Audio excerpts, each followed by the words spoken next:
Hei, hei! Saadan sulle täna tervitusi Ida-Virumaalt, oma suvekodust, mis asub kauni Peipsi järve ääres. Ja kuna meil eelmisel nädalal oli kohtumine minu kogukonna liikmetega, siis seal üks hästi oluline teema tuli arutlusele, mida ma arvan, oleks oluline ka teile edasi anda. Ja see on see, et kuidas ma teen otsuseid ja selliseid otsuseid justkui, mis siis on viinud mind elus nagu edasi, aidanud mul veel julgemaid otsuseid teha ja justkui toonud mulle sellist ka materiaalset heaolu. Et kuidas ma leian endale need nii-öelda asjad, mis mind siis elus edukamaks teevad ja edukalt edasi viivad. Ja kust tuleb see teadmine, et vot ma tean, et see asi saab edukalt tehtud. Sisuliselt mina nimetan seda oma südame järgi käimiseks, aga see otsuste tegemine, see on ka natukene selline, mõni ütleb intuitsioon. Intuitsiooni kohta öeldakse, et intuitsioon on miski, justkui see kõhutunne, mis tuleb sul eelnevate kogemuste põhjal, siis see aju annab ette, et see võiks olla sinu see õige valik või õige vastus teadmiste ja nii-öelda siis kogemuste põhjal. Aga mina olen selline tüüp, kes usub veidi ka võib-olla sellisesse magic'usse. Võib-olla selles mõttes, et jah, mulle on kõik nii-öelda ka teadlased ära seletanud, miks need asjad nii on, aga midagi nendes asjades on, et toimib. Ma räägin siis näiteks manifesteerimisest. Alati ma olen korduvalt seda rääkinud, et esimene asi on nii-öelda siis teada seda, mida sa tahad, on ju. Sa ei pea teadma, kuidas sa sinna jõuad, aga sinu jaoks on oluline teada see, et kuhu sa tahad jõuda.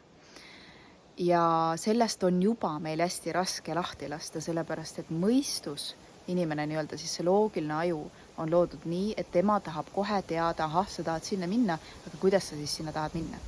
Ja kui ta seda teekonda ei tea, siis ta läheb justkui nagu paanikasse või errorisse, sellepärast et see tundub ebaturvaline. Ja siin me tihti nagu blokime ära. Aga mille pealt mina otsuseid teen? Näiteks me rääkisime elamise leidmisest ja nendest kinnisvaraobjektidest, mida me siin näiteks on meil käimas üks kinnisvaraarendus. Ja teine asi on, ostsime just juurde ka teise korteri, siis mida renoveerida ja teha selliseks investeeringu mõttes. Ja siis ma rääkisin sellest, et mul käib kaasas nende projektidega see tunne, et ma tean, et need asjad õnnestuvad. Et on nagu, mitte ei ole see lootus, et ma loodan, et need asjad õnnestuvad, vaid minu jaoks on nagu selline kindel teadmine, et asjad õnnestuvad. Aga kust tuleb see teadmine? Ja mille alusel ma teen neid valikuid, et vot seda objekti ma näiteks tahan, aga teist objekti ma ei taha. Mille alusel need teadmised tulevad? Või otsused tulevad? Ja otsused tulevad sellest, et kui ma näiteks vaatan kinnisvaraportaali või arendusega oli üldse niimoodi, et see ei olnud isegi müügil, vaid me käisime korduvalt mööda mingist siis aiast ja vaatasime, et näed, siin oleks selline hea asi. Tuli nagu selline endal idee, hakkas jooksma ja nii edasi, sa kujutasid juba seda ette. Aga samas lähed sa kõrval teisest aiast mööda, kuhu võiks ka olla, aga sul ei teki seda tunnet. Ja võt see tunne ongi see, et ma rääkisin seda niimoodi, et sul käib mingi klikk ära. Et võib-olla sa oled ka otsinud nagu, et näiteks inimestega, kes sa leiad omale kaasas, sul on terve rida erinevaid, ma ei tea, inimesi, kes võiksid olla potentsiaalsed kaaslased, aga sul ei käi seda klikki ära. Aga siis tuleb see üks inimene, kes ei pruugi üldse see olla nii-öelda kriteeriumite järgi, mida sa otsisid. Ei pruugi see olla, aga temaga käis sul klikk ära.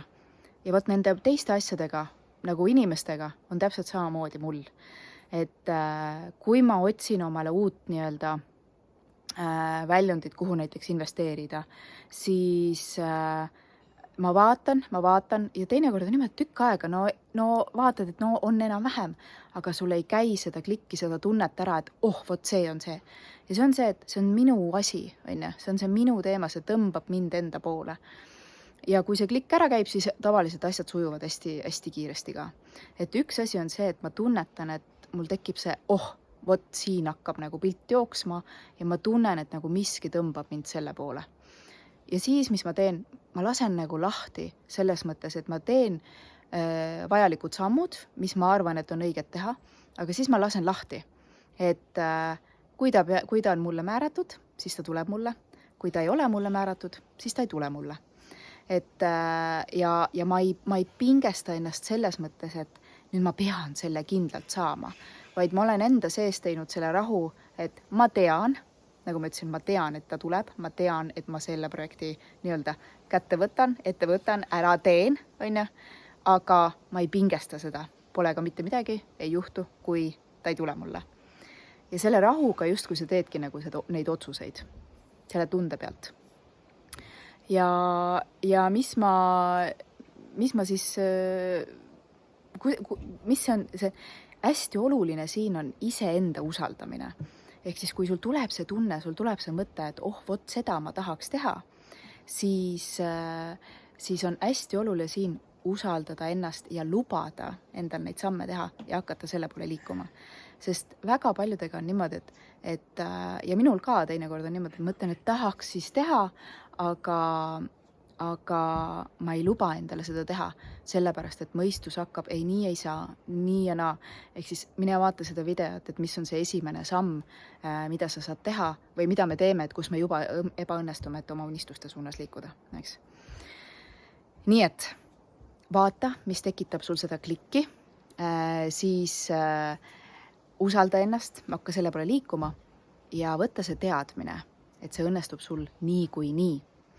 Ja kui peaks olema elus tuleb asju ette, siis mis aitab mul teha neid riskantseid otsuseid, on ka teadmine, et ma võidan igas olukorras, ma võidan niikuinii, isegi kui see tundub esialgu läbi kukkumisena või asjad hakkavad venitama, siis ma tean, et asjad juhtuvad alati minu jaoks. See tähendab, et ma saan kasvada, mul on areng ja mis on põhiline nii-öelda riskide võtmisel minu jaoks ka, mida ma rääkisin ka kogukonna kohtumisel, on see, et ma pean elama. Minu keha läheb kohe errorisse, kui ma ei tee asju selle järgi, mis mind tõmbavad, mis mind inspireerivad. Ma jään haigeks või siis ma ei saa ka minna seda teed, et ma sunnin ennast midagi tegema. Et mul hakkab keha kohe väljendama, et midagi on valesti. Mul justkui nagu allergia selle kõige sunni vastu. Nii et naudinguga, rõõmuga, kui neid hetkel ei ole, siis ma lasen neil tulla.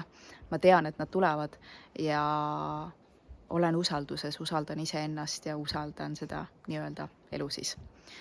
Aga kui sinul täna veel seda usaldust ei ole, siis kuidas mina olen selle endas leidnud? Läbi nende harjutuste, kus ma olen õppinud iseennast rohkem väärtustama, ainult nii saab see usaldus kasvada ja seda kõike õpetan ma sulle enesekindluse koolitusel, millel ma väga-väga soovitan sul ka osaleda. Me kohtume sinuga järgmisel nädalal ja naudime veel suve. Tšau!